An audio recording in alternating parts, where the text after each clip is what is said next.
बनानी है।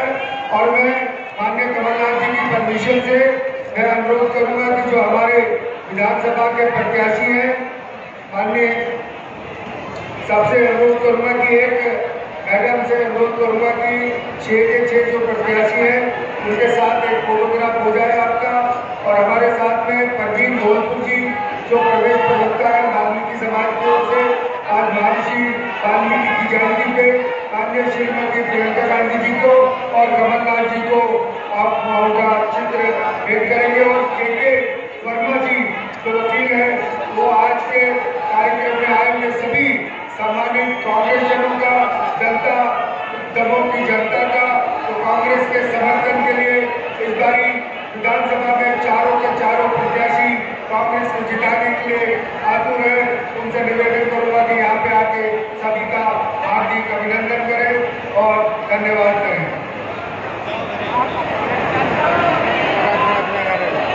कांग्रेस पार्टी दमोह की पावन धरती पर आधारित अखिल भारतीय कांग्रेस कमेटी की राष्ट्रीय महासचिव परम सम्माननीय देश के नेता, हमारे नेता आदरणीय प्रियंका गांधी जी, भावी मुख्यमंत्री सम्माननीय कमलनाथ जी, पूर्व केंद्रीय मंत्री माननीय सुरेश पचौरी जी, मंच पर आसीन समस्त अतिथियों का एवं सामने बैठे हुए सभी माता बहनें, भाइयों एवं मेरे युवा साथियों का इस समारोह में उपस्थित होने के लिए स्वागत, वंदन, अभिनंदन।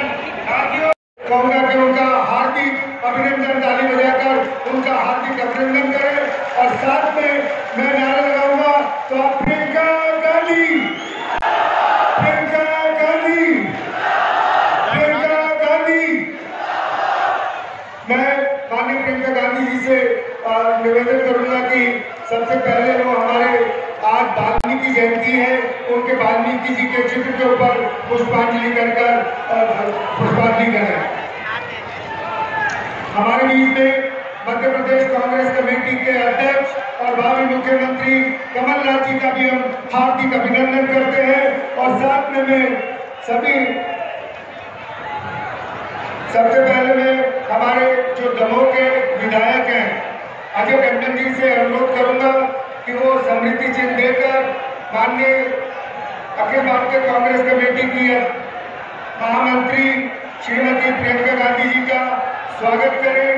श्रीवास्तव जी, मनीषा दुबे जी।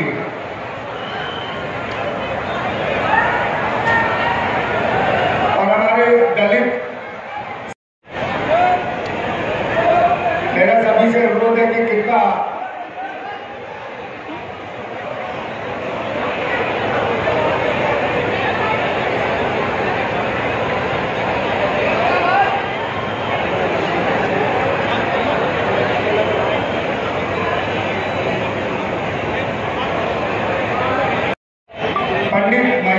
जी ने भी आज कांग्रेस की सदस्यता ली है। हम आज कांग्रेस परिवार में उनका बहुत बहुत स्वागत करते हैं, अभिनंदन करते हैं। धन्यवाद। हमारे बीच में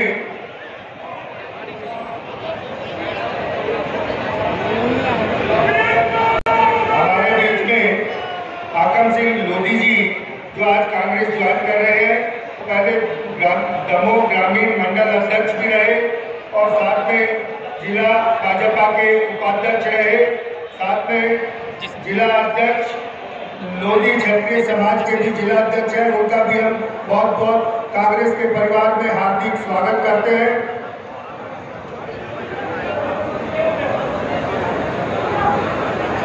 और मैं हमारे जो कांग्रेस के प्रत्याशी हैं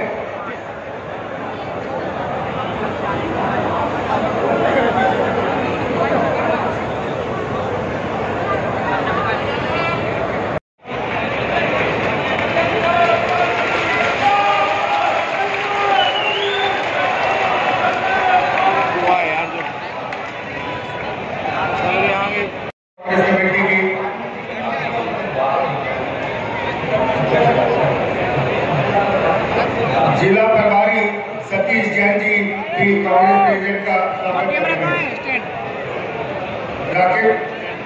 जो है दमोह जिले का आमजन हर्षित और गर्वित है। हे मानवीय गरिमा के उन्नय बेचारों संघर्ष और विषमताओं से भरे वर्तमान परिवेश में अपने आमजनों की जीवन प्रियंका गांधी, राहुल गांधी, जय जय कमलनाथ। अब जय जयकार जब होगी जब मध्य प्रदेश के अंदर कमलनाथ जी के नेतृत्व में कांग्रेस का परचम लहराएगा। सभा मंच पर विराजमान हमारी नेता परम सम्माननीय प्रियंका गांधी जी, मंच पर विराजमान हमारे नेता और मध्य प्रदेश में खुशहाली का प्रण लेकर चल रहे आप सबके लिए, आप सबके नेता, हमारे नेता परम सम्माननीय कमलनाथ जी मंच पर विराजमान। यह वह दमोह जिला है जहां पर इंदिरा जी आई थी। यह वह दमोह जिला है जहां पर राहुल भैया आए थे, राहुल गांधी जी आए थे। आज शरद पूर्णिमा का दिन है। आज वाल्मीकि जी की जयंती है। आप इस अवसर पर दमोह में आई हैं। इतने कठिन और इतने परिश्रम के बाद आपके दमोह आगमन पर मैं दमोह की चारों विधानसभा क्षेत्र की जनता की ओर से आपका स्वागत और अभिनंदन करता हूं। यह वह परिवार है, आपके साथ में जो परिवार की मुखिया बैठी है प्रियंका जी, जिस परिवार ने देश की एकता की खातिर, अखंडता की खातिर प्राणों की कुर्बानियां दी। इंदिरा जी का आपको पता, आपके पिताजी राजीव गांधी जी का आपको पता है। जब उनका नाम लेता हूं तो मुझे याद आता है मेरे युवा साथियों, अगर युवाओं पर किसी ने विश्वास किया था तो वह हमारे नेता राजीव गांधी ने किया था। आपको याद होगा जब 21 साल का मतदाता, 21 साल का युवक केवल वोट का अधिकारी बनता था, तब राजीव गांधी जी जब देश के प्रधानमंत्री थे उन्होंने यह अधिकार दिया था कि 18 साल का युवक देश का मतदाता बनेगा, वह अपने मन की सरकार चुनेगा। 21 साल की उम्र को घटाकर 18 साल की उम्र करने वाले राजीव जी के साथ क्या हुआ, मानव दम सौदा किए गए, ये सब आप जानते हैं। मेरे युवा साथियों, मेरे बालकों, मेरी बच्चियां और मेरे सभी लोग स्नेहीजन, आज मेरे युवा साथियों, राजीव गांधी जी के कर्ज को उतारने का समय आ गया। उन्होंने आप पर भरोसा किया। ये हाथ में मोबाइल, कंप्यूटर है, ये कौन लाया?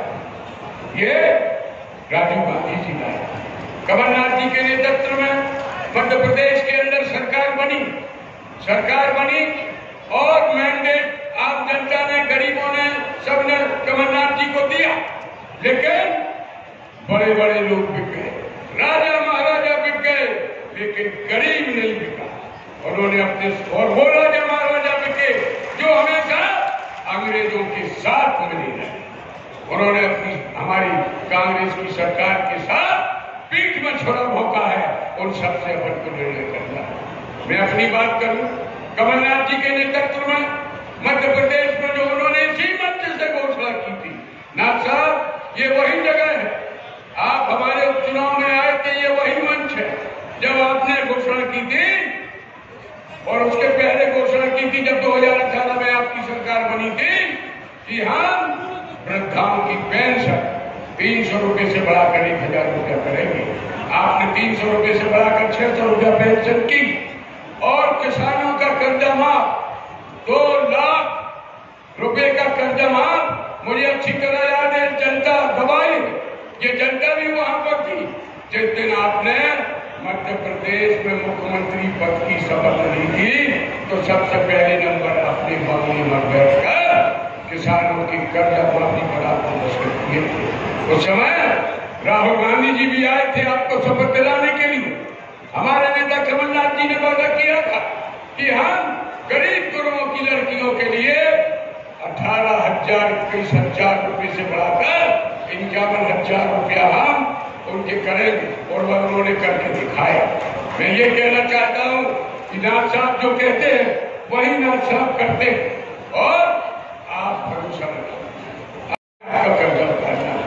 आप हमारे बब्बा और चाचा को चुनते हैं, उन्हें सांसद बनाते हैं, उन्हें नगर पालिका का अध्यक्ष बनाते हैं, उन्हें आप विधायक बनाते हैं, आप उन्हें जिला कांग्रेस कमेटी का अध्यक्ष बनाते हैं।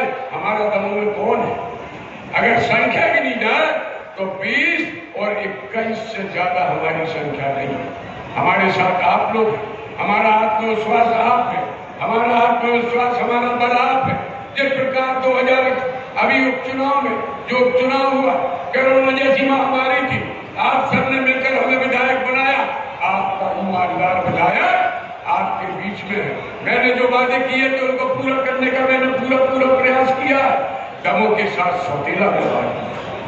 दमोह के साथ सौतेला व्यवहार ये होता था कि हम कांग्रेस के विधायक हैं, हम कांग्रेस के विधायक थे, चाहे वो गोल खर्च का पैसा, चाहे कोई और राशि हो, रोड बनाने वाली राशि हो, नहीं दी जाती थी।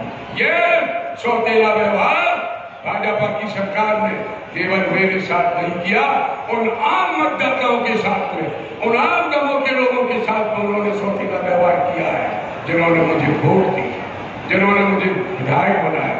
मैं आपसे, अभी हम आपसे फिर मिलेंगे, बहुत सी हमारी सभाएं होंगी, बहुत सारी चीजें होंगी, लेकिन एक गरीब जनता का अपने लोगों का साथ नहीं छोड़ा।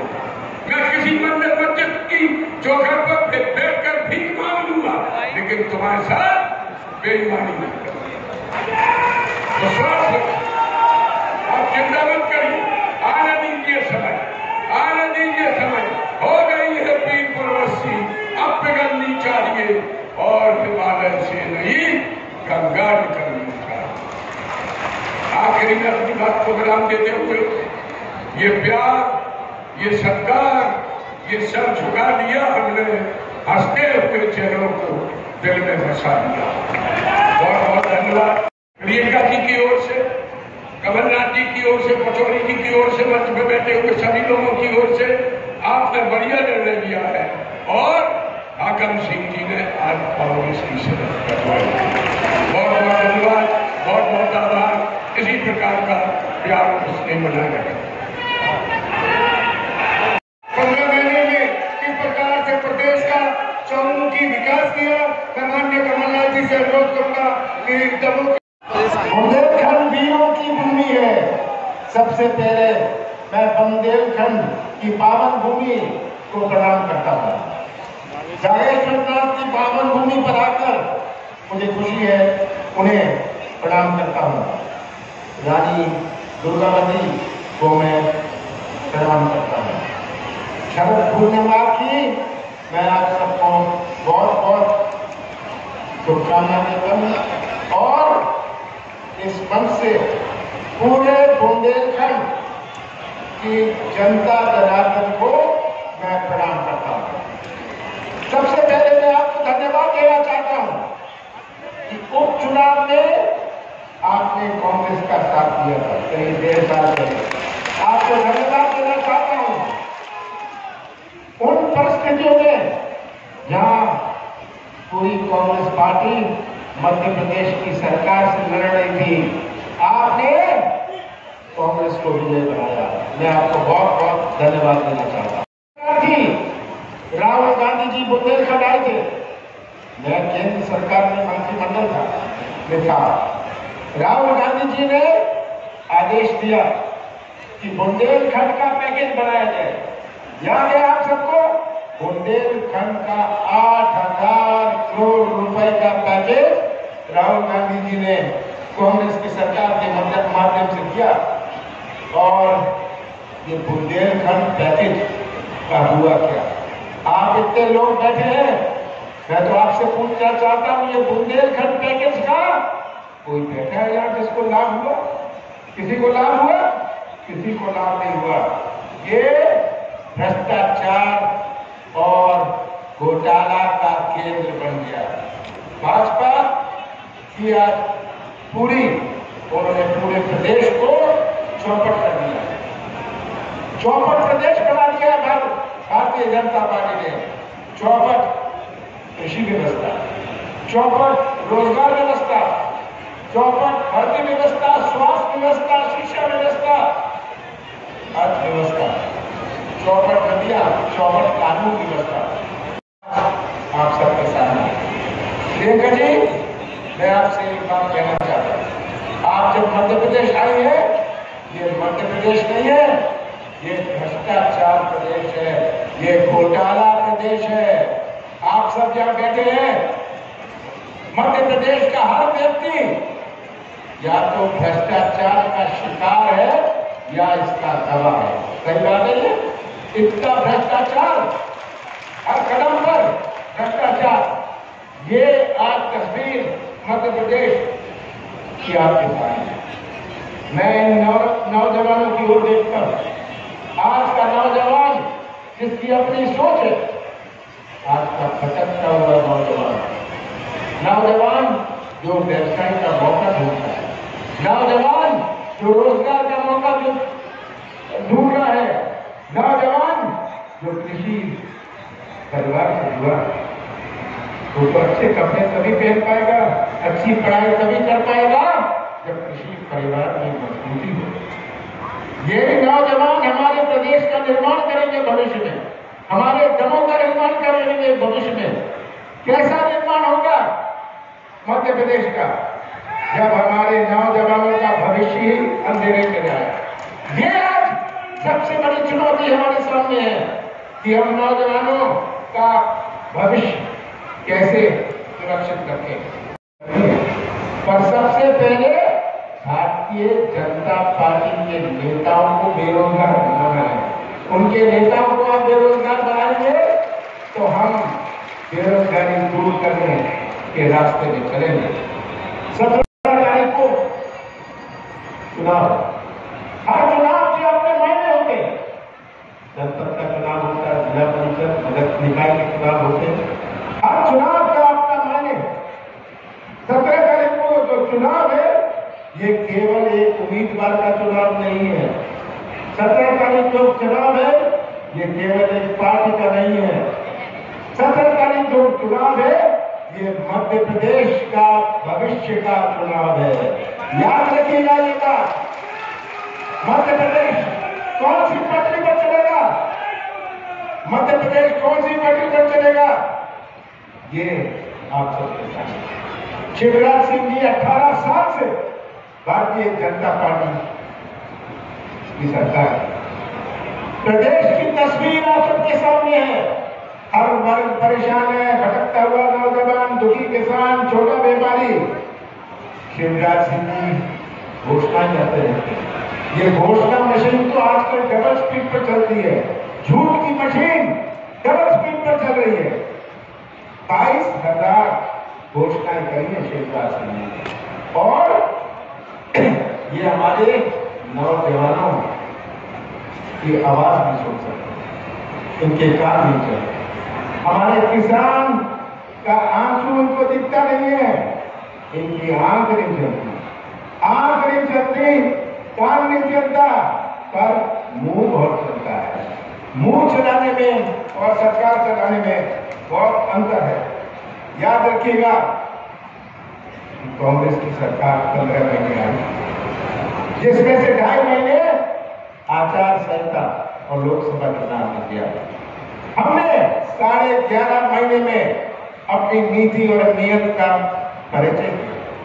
कौन सी गलती करी मैंने कि हमने किसानों का पहली किश्त 27 लाख किसानों का पहली किश्त में कर्जा माफ किया। हमारे दमों में हमने 57,000 किसानों का कर्जा माफ किया। सही बात है ये सच्चाई आप सबके सामने। कौन सी गलती मैंने, कौन सा पाप मैंने किया कि 1000 गौशाले बनाए।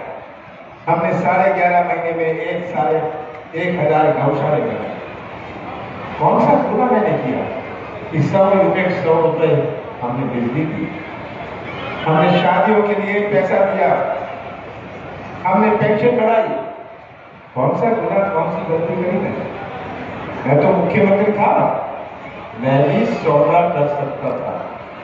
विधायक मेरे पास आते थे कि हमें इतना पैसा मिल रहा है, मैं उन्हें कहता था ले लेना, मौज करना, मेरे से तुझे 1 रुपया नहीं मिलने वाला है।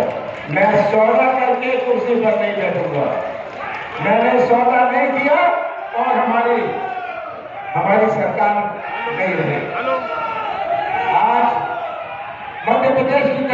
निर्वाचन के सामने है। मैं तो आपसे ये निवेदन करना चाहता हूं, ये तस्वीर अपने सामने रख लीजिए। कमलनाथ का साथ मत देना, कांग्रेस का साथ मत देना, ये तस्वीर सामने रख लीजिए। सच्चाई का साथ देना। आप सच्चाई का साथ देंगे तो हमारा भविष्य सुरक्षित रहेगा।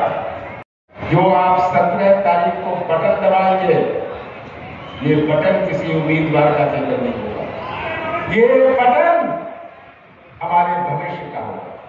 हम कैसा मध्य प्रदेश बनाना चाहते हैं उसका बटन दबाएंगे आप। और यही आज हमारी सबसे बड़ी चुनौती है। आज यही हमारे सामने चैलेंज है। मैं तो अंत में यही कहना चाहूंगा, मुझे पूरा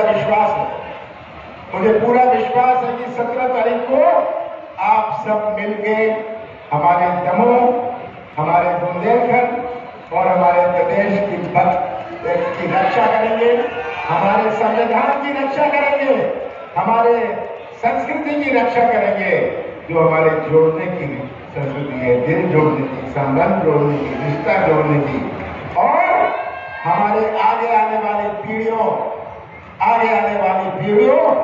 के लिए उनका भविष्य सुरक्षित रखेंगे। और जब विधानसभा में हमारे दमों का झंडा लहराएगा, ये आपका फैसला होगा। आप सबका बहुत बहुत धन्यवाद। महामंत्री माननीय श्रीमती प्रियंका गांधी जी से अनुरोध करूंगा कि दमोह की जनता को संबोधित करें।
बलिदान दिए, इस देश के लिए लड़े। आप सब जानते नहीं होंगे, लेकिन मैं पिछले 3-4 सालों से मैंने यूपी में काम किया और बुंदेलखंड के कुछ इलाके जो यूपी में है उनका मैंने काफी दौरा किया है और काफी मैं लोगों से मिली हूँ, मैंने बातचीत की है। जैसे कमलनाथ जी ने कहा, एक समय में कांग्रेस ने एक बार पैकेज दिया था बुंदेलखंड के लिए।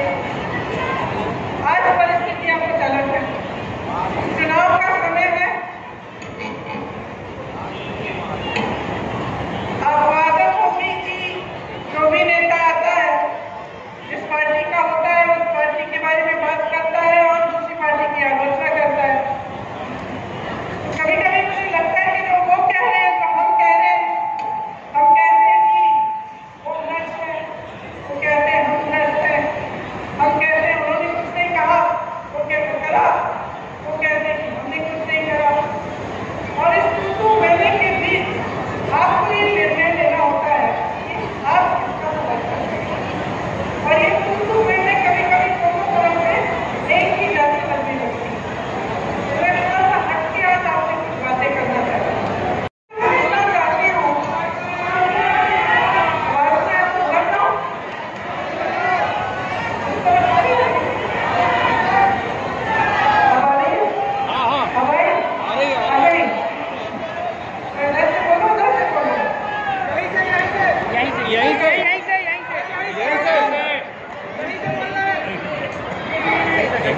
यहीं से बोलो। हमारी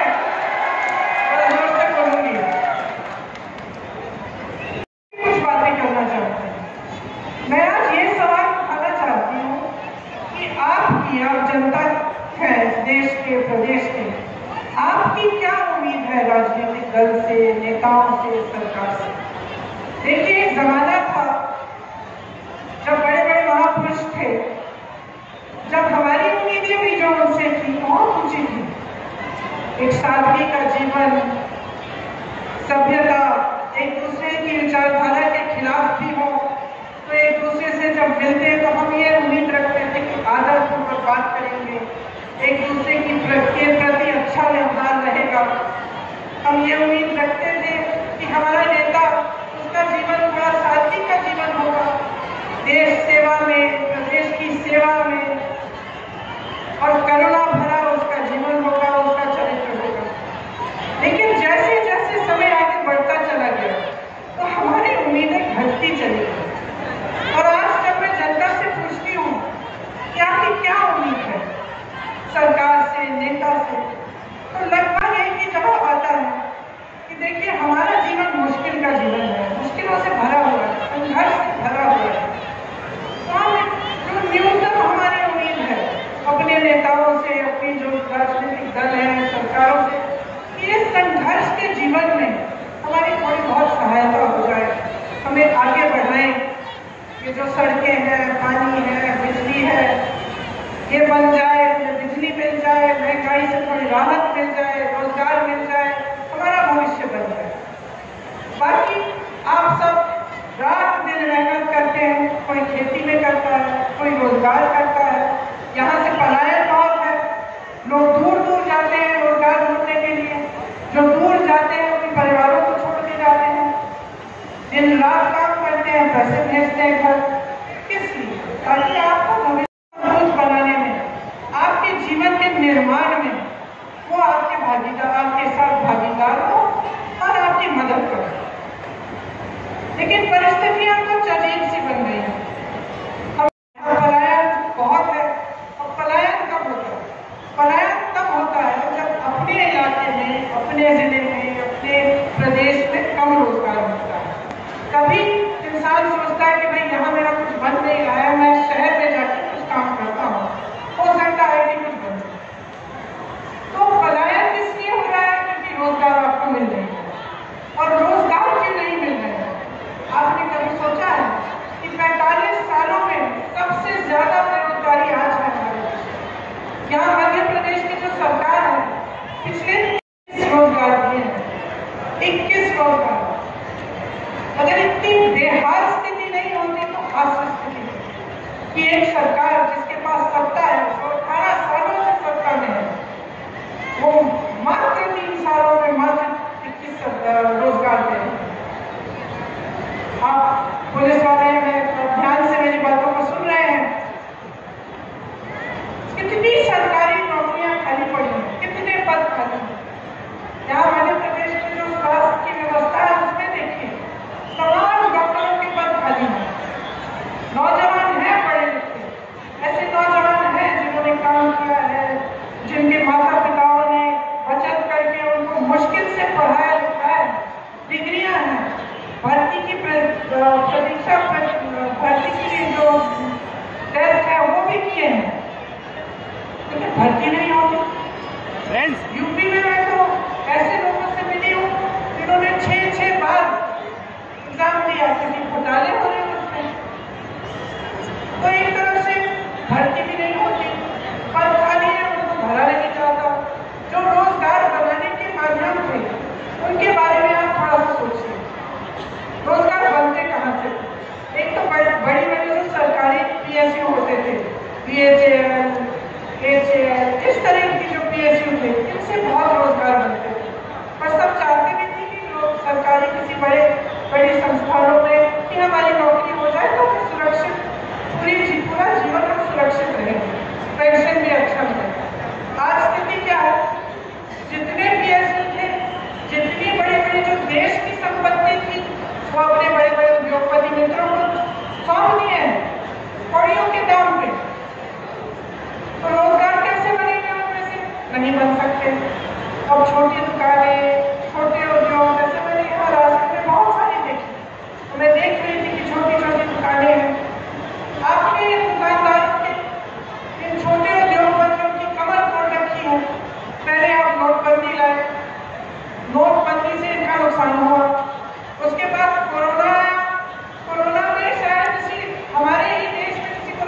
मिली होगी। बाकी देशों में दुकानदारों को, छोटे बिजनेसों को खास राहत मिली थी कोरोना के बाद, यहाँ नहीं दी गई। ठीक है, उसके बाद क्या किया इन्होंने? जीएसटी लाए। जीएसटी से और भी मुश्किलें बढ़ गई। जो छोटे उद्योग थे वो लगभग बंद होने के कगार पे आ गए, और जो बड़े बड़े उद्योगपति हैं उनके हजारों करोड़ लोन माफ हो रहे हैं, उनके उद्योग बड़े होते चले जा रहे हैं, उनको देश की संपत्ति सौंपी जा रही है, तो वहां से भी रोजगार नहीं आने वाले। तीसरी जगह जहां से रोजगार आते थे, खेती। खेती किसानी से और ग्रामीण रोजगार से मनरेगा को इन्होंने कमजोर बनाया, किसानों की कमर तोड़ी। पेट्रोल, डीजल, खाद कुछ भी हो, किसानों को कोई राहत नहीं मिली, बल्कि इस तरह के कानून ला रहे थे जिससे आपके जो हक है वो और भी कम है। आप ही के संघर्ष से किसानों का जो बड़ा संघर्ष था उसकी भी कोई सुनवाई नहीं रही। तो रोजगार के जो माध्यम थे वो लगभग बंद हो गए। इसके साथ साथ महंगाई बढ़ती चली जा रही है। आपके जीवन में संघर्ष है, किस लिए है? अपने बच्चों का भविष्य बनाते हैं, बचत करने की कोशिश करते हैं। आज हर चीज में जीएसटी, बच्चों की किताबें खरीदने जाएंगे जीएसटी महंगी हो गई, यूनिफॉर्म खरीदना है महंगा हो गया, इलाज कराना है किसी का महंगा है, 10 बार सोचना पड़ता है कि अस्पताल ले जाए, अस्पताल में पता नहीं डॉक्टर मिलेगा कि नहीं, अगर घर में कुछ नुकसान हुआ है, कुछ टूट गया है, उसकी मरम्मत करवाने के लिए सीमेंट पे जीएसटी, रोड़ी पे जीएसटी, बालू भी महंगी। तो आप आगे बढ़ कैसे पाए? एक तरफ बेरोजगारी, दूसरी तरफ महंगाई। मैंने आपकी बात की, आप सुन रहे हैं, सरकारी जितने भी अधिकारी हैं, जिसकी भी सरकारी नौकरी है, एक ही मांग है आपके पास, एक ही मांग है कि हमारी पुरानी पेंशन दे दो, है कि नहीं? और क्यों है ये मांग? क्योंकि जो नौकरी आपने वफादारी से 20 सालों में की, एक तरह से वो भी तो देश सेवा है। आपने देश के लिए सेवा की, आपने नौकरी की, तो क्या ये आपका हक नहीं बनता कि आप भारत में सुरक्षित रहें? तो यही आपकी मांग है कि हमें पुरानी पेंशन स्कीम दिलवा दो। और जवाब क्या मिलता है? ऐसे नेता है, ऐसी सरकार है जिससे आपको जवाब मिलता है कि इसके लिए पैसे नहीं है। अगर पैसे नहीं है तो जो बड़े बड़े उद्योगपति हैं, अडानी जी जैसे, उनके कर्ज माफ करने के लिए पैसे कहाँ से आते हैं? हजारों करोड़ रुपए आपने उनके माफ किए, देश की संपत्ति आपने उनको सौंप दी। आप खुद 8,000 करोड़ के एक हवाई जहाज में घूम रहे हैं, अच्छा खासा संसद भवन था, उसके सुंदरीकरण में आप 20,000 करोड़ डालने के लिए तैयार हैं। एक बड़ा हॉल बनाया आपने दिल्ली में, 27,000 करोड़ उसमें आप खर्च रहे हैं, और फिर आप कहते हैं कि आपके पास पेंशन के लिए पैसे नहीं, आप कहते हैं कि किसानों के पास उनके कर्ज माफ करने के लिए पैसे नहीं। तो जनता का विश्वास कैसे होगा? बड़े बड़े इवेंट होते हैं, मीडिया रोज आपको बताती है कितना काम हो रहा है, क्या नहीं हो रहा है देश में, लेकिन क्या आप अपने जीवन में इस काम को देख रहे हैं? आपका जीवन कैसा? कितने सालों से भाजपा की सरकार आपके प्रदेश में, क्या आपके जीवन में तरक्की हुई है? बताइए, तरक्की हुई है? आपको रोजगार मिले हैं? महंगाई घटी है? तो आपके लिए क्या कर रही है सरकार? आपने तो पहले अपनी उम्मीद गिरा दी। आप तो कह रहे हैं भैया हमें न्यूनतम उम्मीद है कि हमारे संघर्ष में मदद कर दो। इतना भी नहीं हो रहा है आज आपके लिए, इतना भी नहीं हो रहा है। तो देश और प्रदेश में सरकार चल रही है, बड़े बड़े उद्योगपतियों के लिए चल रही है, उसमें मिडिल क्लास, गरीबों के लिए, किसानों के लिए कुछ नहीं है।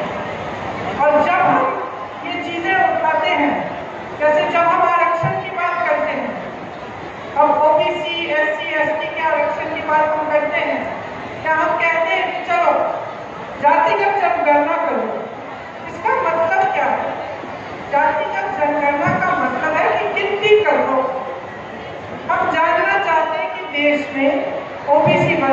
कितने लोग हैं, देश में एससी वर्ग के कितने लोग हैं, एसटी के कितने लोग हैं।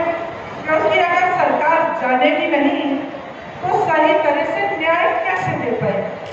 जब हम आरक्षण की बात करते हैं, जब हम रोजगार देने की बात करते हैं, चलिए ये भी छोड़िए, जब हम ये बात करते हैं कि हमें ओबीसी वर्ग के लिए कोई ऐसी योजना बनानी है जिससे आप मजबूत बनेंगे, जैसे आप ये सारे काम करते हैं, इनको मजबूत करने के लिए आपको थोड़ी सी सहायता देने के लिए हम योजना बनाना चाहते हैं। तो अगर हमें यही नहीं मालूम कि कितने लोग हैं किस वर्ग के, तो हम ये योजनाएं कैसे बनाएंगे। तो हम कह रहे हैं कि जातिगत जनगणना करो। बिहार में की गई है, एक गिनती की गई है, उसके तहत 84% जनता, आधे से बहुत ज्यादा एससी, एसटी और ओबीसी निकली। तो जहां जहां ऊंचे पद हैं, बड़े बड़े उद्योगपतियों को देखिए, मीडिया के जो बड़े बड़े चैनलों के जो सबसे ऊपर सबसे हेड है उनको देखिए, आप सचिवों को देखिए सरकार के, आप यूनिवर्सिटीज के वाइस चांसलर्स को देखिए, तो आपको पता चलेगा कि ये प्रतिनिधित्व आज नहीं है। 84% अगर ये ओबीसी, एससी, एसटी वर्ग के लोग हैं, लेकिन 90% से ज्यादा आपको मिलेंगे इन वर्गों से जो इन बड़े बड़े पदों में है। तो न्याय की बात है, न्याय की बात है कि अगर 84% इस वर्ग के हैं तो कम से कम उनको भागीदारी मिलनी चाहिए, उनका प्रतिनिधित्व न्यायपूर्वक होना चाहिए। लेकिन आप तो गिनती करने के लिए तैयार हैं। लेकिन हम कहते हैं जातिगत जनगणना करो, ये लोग बोल हो जाते हैं, चुप हो जाते हैं। लेकिन बड़े बड़े इवेंट करते हैं कि हम ओबीसी को बढ़ाना चाहते हैं, आगे हम ये करेंगे वो करेंगे, बड़ी बड़ी घोषणाएं करते हैं। जब हम कहते हैं गिनो भाई कितने हैं, गिनना नहीं चाहते। महिलाओं को देखिए, महिलाओं का आरक्षण कांग्रेस पार्टी ने दिए 33%, इसके गांव गांव में आज महिलाओं का प्रतिनिधित्व है, बहनें बैठी है, सबसे ज्यादा बोझ उठाती है समाज का। आप काम करती हो, नौकरियां भी करती हो, खेती भी करती हो, घर आकर पूरा घर संभालती हो, अपने परिवारों की परवरिश करती हो, सबसे ज्यादा बोझ आपके कंधों पर है। लेकिन आपको पहचानने वाला कोई नहीं। आपको प्रतिनिधित्व दिया गया राजनीति में ताकि आप सक्षम बन सके। आपके लिए तरह तरह के कार्यक्रम और योजनाएं बनाएंगे। ये लोग कहते हैं हमने महिलाओं को 33% आरक्षण दे दिया, खूब बड़ा सारी मीडिया ने बताया कि आरक्षण दे दिया, बिल पास हो गई, मोदी जी के बारे में क्या क्या अच्छी बातें की। पता चला ये आरक्षण 10 साल के लिए लागू ही नहीं होगा। तो सच्चाई कुछ है और इवेंटबाजी कुछ और है। जो आप होर्डिंग्स में देखते हैं, जो आप मीडिया में देखते हैं, टीवी में देखते हैं, ये आपको बताया जा रहा है कि बहुत सुनहरा दौर होने वाला है देश में। तो ये सुनहरा दौर आपके कौन लेकर, ये सुनहरा दौर जो इस देश में फैला हुआ है, आपके घरों तक क्यों नहीं पहुंचा, आपके दरवाजों तक क्यों नहीं पहुंचा? आप क्यों जूझ रहे हैं, आप क्यों परेशान हैं, आप क्यों गरीब के गरीब रह रहे हैं? यहाँ आज भी पानी की किल्लत क्यों है? यहाँ से लोग पलायन क्यों कर रहे हैं? जो आपकी मांगे हैं कि महंगाई से राहत मिले, हमारे बच्चों को रोजगार मिले, शिक्षा के लिए अच्छी सुविधाएं बने, स्वास्थ्य की सुविधाएं बने, ये पूरी क्यों नहीं हो रही है? सरकार में रहे हैं और आज तक ये सब काम नहीं कर पाए। देखिए 80 सामने हैं, सच्चाई आप जानते हैं, महंगाई है, बेरोजगारी है, मुश्किलों से भरा जीवन। फिर भी नेता आते हैं, आपके सामने क्या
मैंने छत्तीसगढ़ के मुख्यमंत्री जी से पूछा, आपका चुनाव कैसा चल रहा है? क्योंकि मेरा तो ठीक है, मैं जीतने वाला हूँ। मैंने कहा, आप बड़े कॉन्फिडेंस से कह रहे हैं? कहते हाँ, कॉन्फिडेंस से कह रहा हूँ।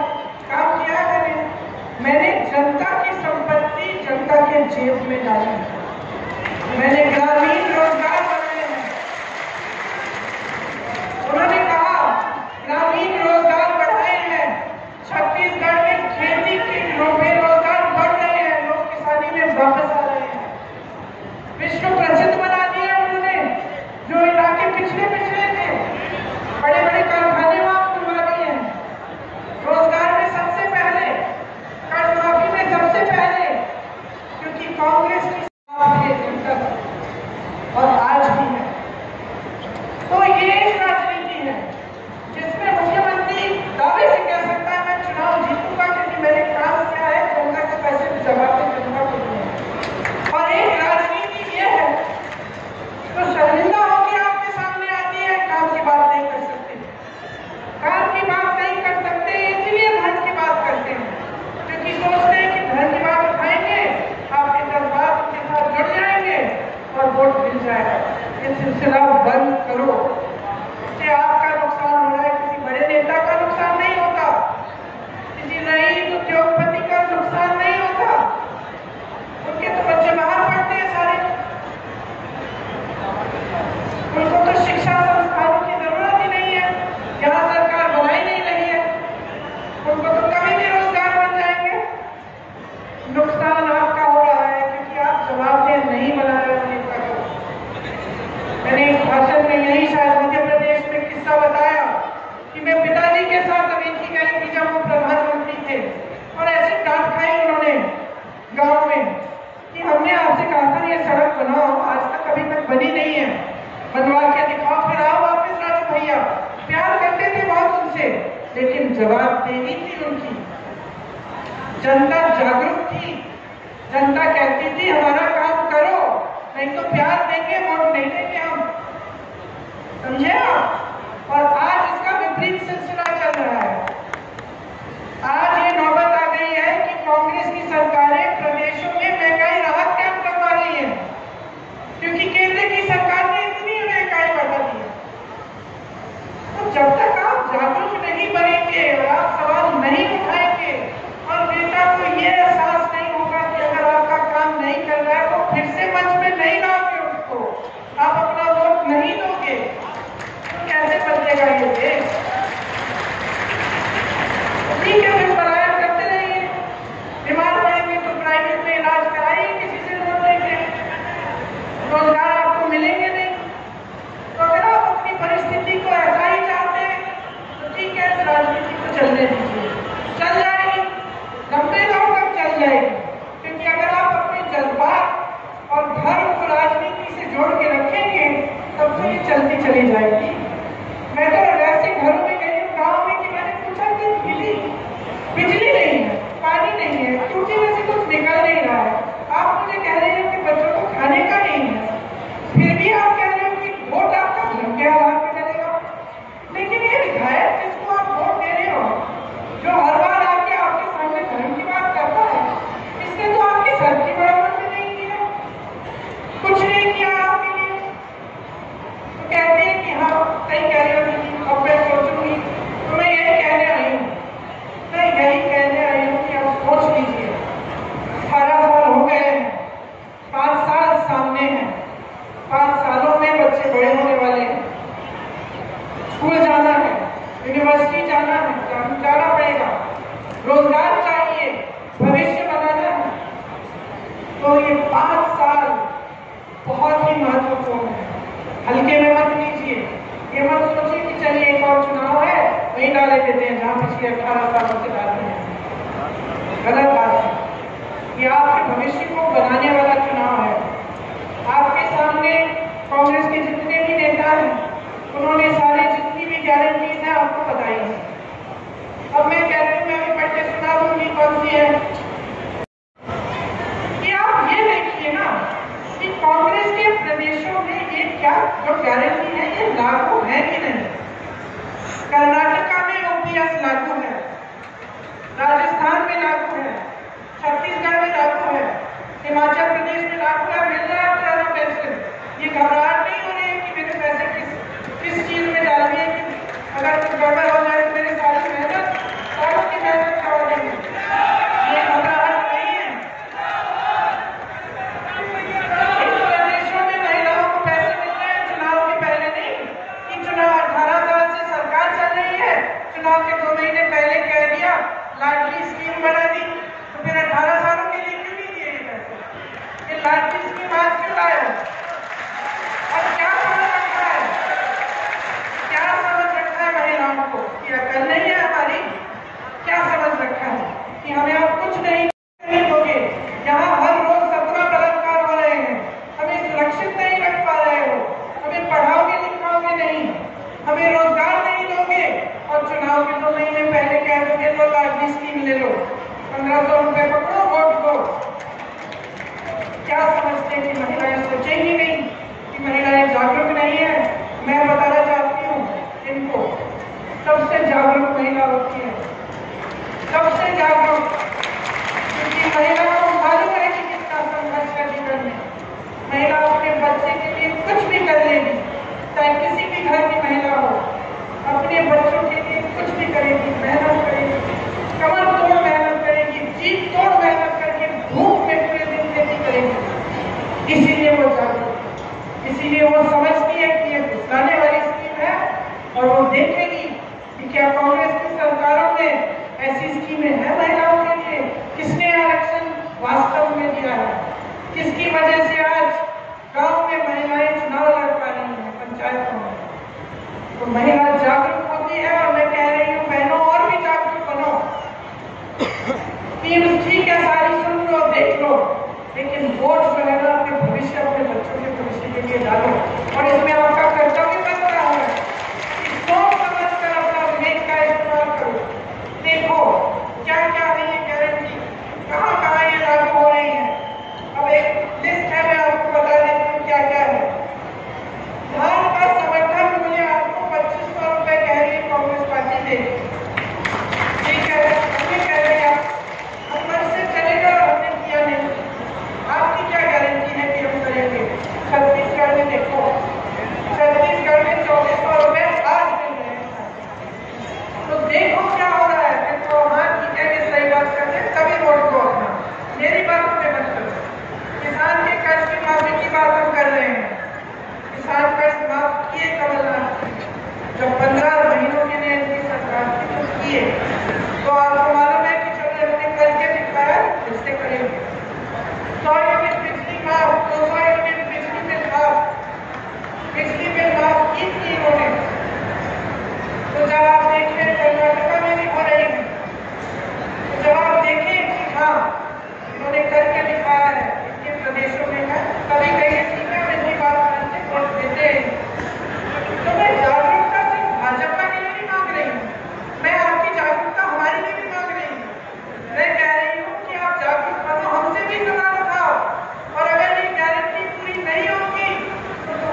लेकिन जब तक आप नहीं जागेंगे, जब तक आप लड़ना नहीं सीखेंगे, जब तक आप सवाल नहीं उठाना सीखेंगे, तब तक कुछ नहीं बदल पाएगा बहनों और भाइयों। तो मेरी बातें ध्यान से सुन रहे हो, सोचो इनके बारे में। घर जाओगे, दुकान चलाते हो तो सोचो क्या मुश्किलें बढ़ी कि कम हुई। खेती में जाते हो सोचो मुश्किलें बढ़ी कि कम हुई। रोजगार ढूंढने निकलते हो तो सोचो पहले ग्रामीण रोजगार मिलता था, पहले रोजगार के मौके थे कि नहीं, पीएसयू होता था, आपको नौकरी मिलती कि नहीं। और सोचो और अपने विवेक पर, अपने अनुभव के आधार पर अपना वोट डालो। अपने देश को, अपने प्रदेश को, अपने भविष्य को, अपनी आने वाली पीढ़ी को आप बचाओ। यही मैं मानने आई हूँ, आपसे वोट नहीं मांगूंगी। मैं जानती हूँ कि जब आप जागरूक बनेंगे, जब आप ये सवाल उठाना शुरू करेंगे, जब आप सोच समझ के अपना वोट डालेंगे, तो इस चुनाव में एक ही जगह आपका वोट जाएगा, वो कांग्रेस पार्टी जाएगा। बताते रहते हैं, आप सोच समझ के अपना वोट डालिए और जो गारंटी है लोग दे रहे हैं उनके बारे में ठीक तरह से समझिए। यहाँ से पलायन बंद करवाइए, रोजगार के मौके यहीं पे आपको मिलने चाहिए। अपने बुंदेलखंड को मजबूत बनाइए। इस तरह के पैकेज आपको कांग्रेस की सरकार ने दी थी, इस तरह के पैकेज फिर से आए आपके प्रदेश में और आपके इलाके में आपको मिले। बहुत बहुत धन्यवाद। ध्यान से मेरी बात सुनिए, याद रखना, भूलोगे तो नहीं, सबको बताओ, याद रखोगे। ये जो स्कीमें हैं ठीक है, लेकिन वोट आपका अपने भविष्य पे डालो, अपनी मजबूती, अपनी शक्ति। और एक बार मेरे साथ जोर से बोलो, जय हिंद, जय हिंद, जय हिंद। धन्यवाद।